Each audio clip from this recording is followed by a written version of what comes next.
2001 వరకు మీకు మంచి మూవీస్ లైనప్ అంతా ఉంది కదా. 2001 నుంచి 7 వరకు ఎందుకో గ్యాప్ వచ్చింది మీ గ్యాప్ అంటే కరోనా వచ్చిందా?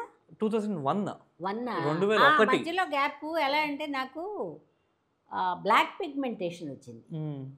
దాని నుంచి ఏమైపోయిందంటే మరి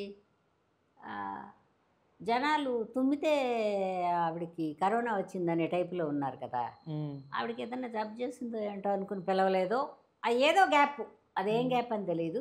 బట్ లైఫ్లో సక్సెస్ఫుల్గా వెళ్తా వెళ్తా ఒక గ్యాప్ వస్తుంది ప్రతి వాళ్ళకి, నార్మల్ పర్సన్స్కి కూడా, వ్యాపారస్తులకు కూడా ఒక 3-4-5 ఇయర్స్ డల్ వస్తుంది. ఆ 3-4-5 ఇయర్స్ కాదు, 7 ఇయర్స్ వచ్చింది డల్.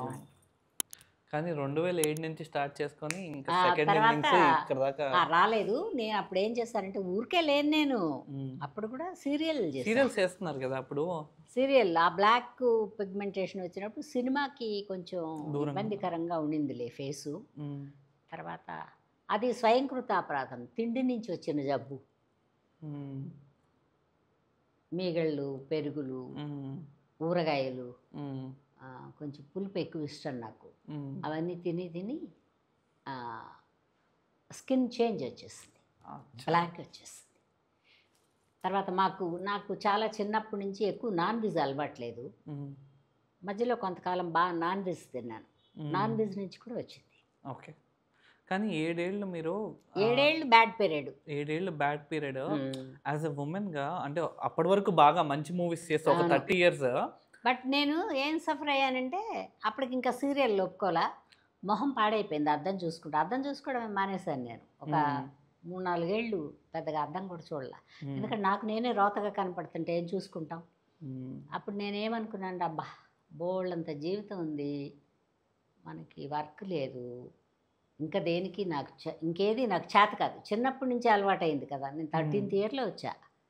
అప్పటి నుంచి ఇండస్ట్రీలోనే ఉన్నా నేను. కొంతకాలం తర్వాత సినిమాకి వచ్చిన ఒక 5-6 ఏళ్ళు నాటకాలు చేశాను, 7 ఏళ్ళు. ఆ తర్వాత సినిమాకి వచ్చా. ఈ ప్రపంచంలో ఉండి ఇప్పుడు మనం ఎవరితోనూ కలవలేము, ఎలాగ జీవితం నడుస్తుంది. అబ్బా దేవుడా, చాలా పెద్ద కష్టం పెట్టావు నాకు. సరే కానీ నువ్వు ఆయుష్ ఇచ్చినంత వరకు బతకాలి కాబట్టి ఏదో పక్కన అలా పడి ఉంటానులే అంటే, మా అమ్మగారు అంత బాధపడాల్సినంత ఏం లేదులేవే, నువ్వు ఇక్కడే ఉండు, మన ఊరు రావక్కర్లేదు, నేను వెళ్తాను.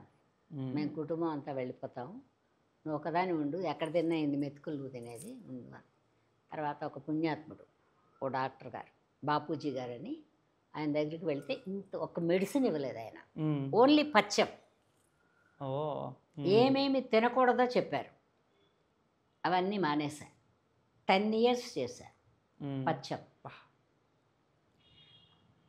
అదే కొంచెం నాకు ఇంత లైఫ్లో కష్టపడింది ఒక 10 ఏళ్ళు అనుకో, ఒక 10 సంవత్సరాలు కష్టపడ్డా. ఊహ తెలిసాక బాగానే ఉన్నాను నేను. ఊహ తెలియకముందు ఎలా ఉన్నానని తల్లిదండ్రులకు తెలుస్తుంది. అందుకని అది కష్టం అనుకోవట్లా నేను, ఎందుకంటే మనకు కూడా జ్ఞానోదయం. ఖాళీగా ఉన్నప్పుడు ఏమేమి తప్పులు చేసాం, ఏం చేయకూడదు అని తెలుస్తుంది. మనం ఏదైనా ఒక బ్యాడ్ పీరియడ్ రాగానే మనం అందులో దూకుతామా ఇందులో దూకుతామా అనుకుంటారు, చాలా తప్పు. భగవంతుడు మనకి ఆలోచించుకోవడానికి ఇచ్చిన అవకాశం అది. మిగిలిన లైఫ్లో ఏం తప్పు చేయకూడదు, మన పిల్లలు ఏం తప్పు చేయకూడదు అని చెప్పడానికి అవకాశం ఇచ్చాడని అనుకోవాలి భగవంతుడు. నేను కొంచెం బాధపడ్డాను, మళ్ళీ తర్వాత రియలైజ్ అయ్యాను, మనిషికే కదా అన్నీ వస్తాయి, సరే పోనీ ఏమైంది, ఇంతకాలం పనిచేస్తాం కదా అనుకో, మళ్ళీ వచ్చేసి